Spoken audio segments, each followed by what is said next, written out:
नमस्कार दोस्तों, मेरा नाम कपिल सिक्का है। स्वागत है आपका स्टडी आई के एजुकेशन प्लेटफॉर्म में। क्रैक यूपीएससी सीईएससी प्रीलिम्स 2022 में आज इस सीरीज में हम करने जा रहे हैं अगला सेट ऑफ क्वेश्चंस। हम पॉलिटी अभी डिस्कस कर रहे हैं, 190 क्वेश्चंस हम कर चुके हैं। आज हम आगे के 10 यानी 200 क्वेश्चंस पूरे कर लेंगे, जैसा कि मैंने आपको प्रॉमिस किया। इसके बाद हम इकोनॉमी पे फोकस करेंगे, कुछ एक और क्वेश्चन पॉलिटी के आएंगे और फिर इकोनॉमी की तरफ बढ़ेंगे।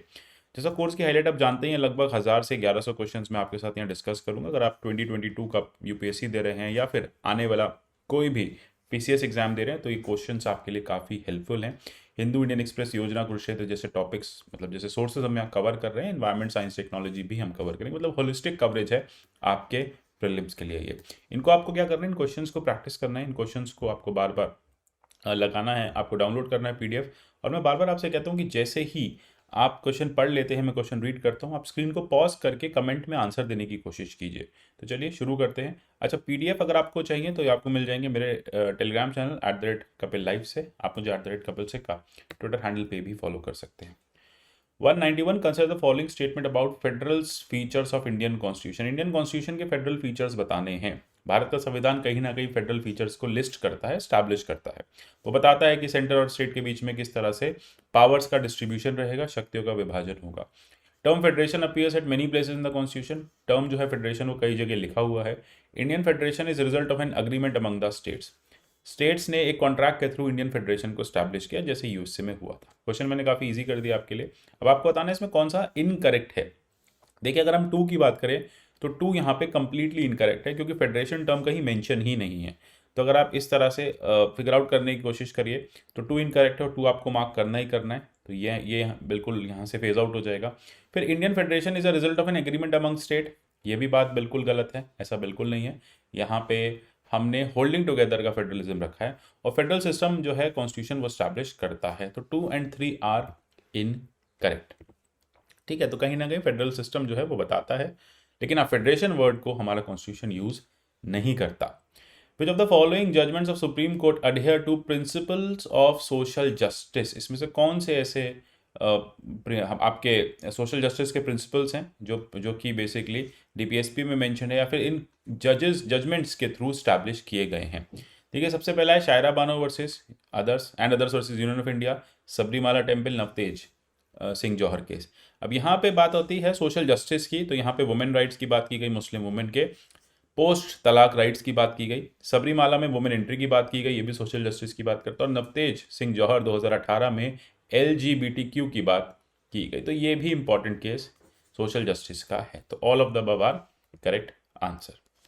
क्लियर है। जस्टिस एक आपने देखा है जस्टिस हमें किस तरह से है, सोशो इकोनॉमिक पॉलिटिकल चाहिए। तो यहाँ पे सोशल जस्टिस की जो बात है वो बात करता है एम्पावरमेंट की, वो बात करता है इक्वालिटी की। चलते हैं 193 की तरफ। Which of the following is legal and institutional framework to check corruption and redress citizen grievance in India. किन किन तरीकों से सिटीजन ग्रीवांसेस जो हैं भारत में वो सेट मतलब स्टैब्लिश हो सकते हैं, ग्रीवांस के रिड्रेसल हो सकते हैं। Number 1 is Public Service Inquiries Act. Number 2 is IPC. Number 3 is Parliament. 4 is Delhi Police Establishment Act, National Commission SC and ST. TPSC वही है जिसके चलते आपकी सीबीआई अब जिससे पावर ड्रॉ करती है। तो सिंपल सी बात है, यहाँ पे ऑल शुड बी करेक्ट, क्योंकि ये सारे के सारे जो मेजर्स हैं यहाँ पे आप देखेंगे, यहाँ पे कुछ मेजर्स हैं प्रिवेंशन ऑफ करप्शन के। ठीक है, पार्लियामेंट भी ग्रीवांस रिड्रेसल करती है। ये सारे के सारे आंसर्स यहाँ पे मतलब ऑप्शन जो है वो करेक्ट है। D is the right answer. अब यहाँ पे आप देख लीजिए कौन कौन से क्या क्या कॉम्प्रिहेंसिव किस कोड की क्या खासियत है।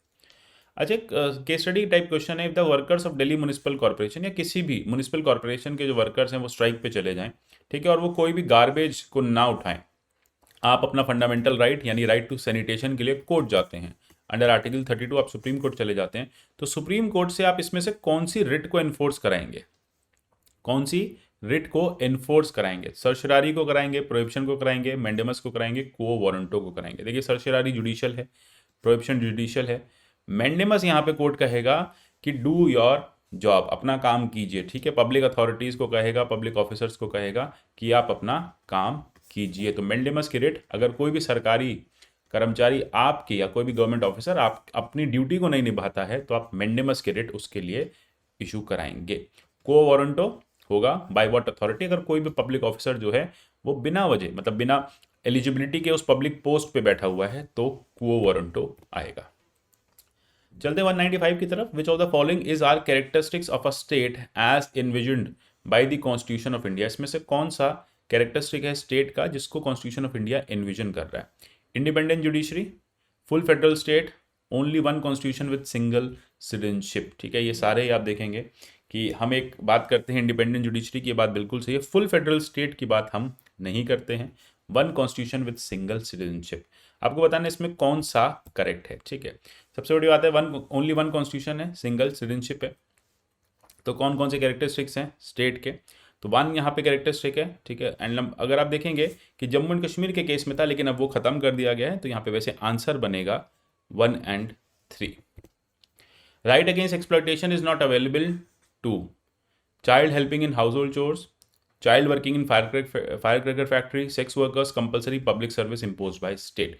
ठीक है, राइट अगेंस्ट एक्सप्लॉयटेशन आर्टिकल 23 की बात हो रही है, 24 की बात हो रही है।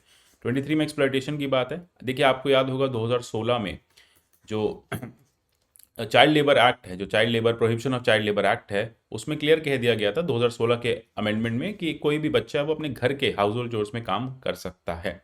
तो वहाँ पे राइट टू एक्सप्लॉयटेशन नहीं मानेंगे, राइट अगेंस्ट एक्सप्लॉयटेशन। दूसरी बात है, फायर वर्क के केस में, फायर क्रैकर फैक्ट्री केस में एक्सप्लॉयटेशन होगा, सेक्स वर्क के केस में एक्सप्लॉयटेशन होगा, compulsory public service impose by the state, ये नहीं होगा किसी भी तरह का एक्सप्लॉयटेशन। तो C is the correct answer. Clear है? याद होगा आपको आर्टिकल 23, 24 इतना आप पढ़ के आए होंगे। Malimath committee, justice Malimath committee, हम कई बार न्यूज़ में सुनते रहते हैं मलिमत कमिटी की रिपोर्ट को इम्प्लीमेंट करो। ठीक है, रिफॉर्म्स सजेस्टेड थे, इसको इम्प्लीमेंट करो। तो किससे रिलेटेड है? फिजिकल पॉलिसी से रिलेटेड है, क्रिमिनल जस्टिस से रिलेटेड है, इंटरनल सिक्योरिटी से रिलेटेड है, ट्रांसपेरेंसी ऑफ जुडिशरी से रिलेटेड है। ये रिलेटेड है जस्टिस मलिमत कमिटी की रिपोर्ट क्रिमिनल जस्टिस सिस्टम से।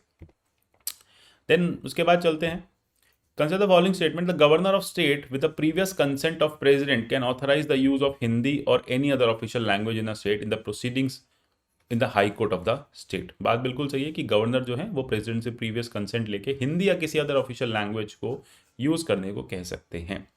English is the only foreign language in 8th schedule of constitution. 8th schedule में इंग्लिश है, इंग्लिश 8th शेड्यूल में बिल्कुल नहीं है। जो 22 लैंग्वेजेस हैं उसमें भारत की ही भाषाएं, कोई फॉरेन लैंग्वेज एज सच उसमें नहीं है। तो 1 is the correct answer. With reference to right to freedom of religion, consider the following statement. Right is available only to citizen of India. Right bars the court to examine religious practices. Word minority has been defined in the constitution. देखिए, right to freedom of religion किस किस को मिला है? Right, it is for the citizen of India. बात बिल्कुल सही है, गलत है। Right bars the court to examine religious practices. बिल्कुल ऐसा नहीं है, कोर्ट उसको एग्जामिन कर सकते हैं। माइनॉरिटी जो वर्ड है उसकी डेफिनेशन यहाँ पे मेंशन है कि कौन कौन पर्सन माइनॉरिटी में क्लासिफिकेशन में आएगा। आपको बताना है इसमें से कौन सा इनकरेक्ट है। ठीक है, तो अगर हम बात करें स्पेसिफिक किसी भी हम बात करें किसी भी माइनॉरिटी के कॉन्सेप्ट की, तो यहाँ पे आप देखेंगे कि वो एज सच मेंशन नहीं मिलेगा। ठीक है, दूसरी बात आप देखेंगे कि जब बात आती है आर्टिकल 25 की अगर आप वर्डिंग्स पढ़ेंगे तो वहाँ क्लियर मेंशन है कि all the persons are equally entitled. ठीक है, 25 किसको अवेलेबल है? पर्सन्स को अवेलेबल है। तो all the persons are equally entitled. अच्छा, आर्टिकल 25 से एक सिनेरियो है, आनंद मार्गीज करके एक सेक्ट हुआ करता था, कल्ट हुआ करता था। ठीक है, अब वो तांडव परफॉर्म करता है। ठीक है, अब उसको एक केस आया था फेमस 1967-68 में, आनंद मार्गी केस में। उसमें कहा गया, आनंद मार्गीज ने ये कहा कि तांडव जो है हमारा एसेंशियल रिलीजियस प्रैक्टिस है, मतलब हम इसको करेंगे ही करेंगे। तो क्या ये फंडामेंटल राइट है उनको? अगर है तो कौन से राइट के अंडर है? देखिए, ये बात है रिलीजियस राइट की, तो ऑब्वियसली बात है उनको मिलेगा right to freedom of religion. वैसे तो कोर्ट ने कह दिया था कि ये उनका रिलीजियस राइट नहीं है, लेकिन लेटेस्ट से अगर फॉल होता है तो फिर वो फ्रीडम ऑफ रिलीजन में होता है। ठीक है, लेकिन कोर्ट ने कहा था एसेंशियल रिलीजियस प्रैक्टिस नहीं, आप इसको पब्लिक प्रोसेशंस में नहीं करेंगे इस तरह के तांडव्स को। ठीक है, तो सी से ये जो राइट है वो फ्लो होता है। तो 26 भी आपको पता है रिलीजियस डिनोमिनेशंस के लिए आता है। Then subject to public order, morality, health, सब पर्सन्स को ये राइट दिए जाते हैं। कौन से? रिलीजियस फ्रीडम के, आर्टिकल 25 से लेके आर्टिकल 28 तक। आशा करता हूँ क्लियर हो गए होंगे। क्वेश्चन अब थोड़े आपको पहले मैंने थोड़ा सा इजी दे दिए थे देखने के लिए किस तरह से आप लोग परफॉर्म कर रहे हैं, बट अब वापस से क्वेश्चन यूपीएससी स्टैंडर्ड पे ले आए हैं। ये देखिए, यूपीएससी में इसी तरह के क्वेश्चन आते हैं। मिक्स एंड मैच है यहाँ पे 200 क्वेश्चन का, इनको आप एक ऑर्डर में सेट बाय सेट जल्दी से रिवीजन करिए, फिर आगे बढ़ेंगे इकोनॉमी की तरफ। मिलते हैं अगले सेशन में, तब तक ले goodbye, take care and God bless you all.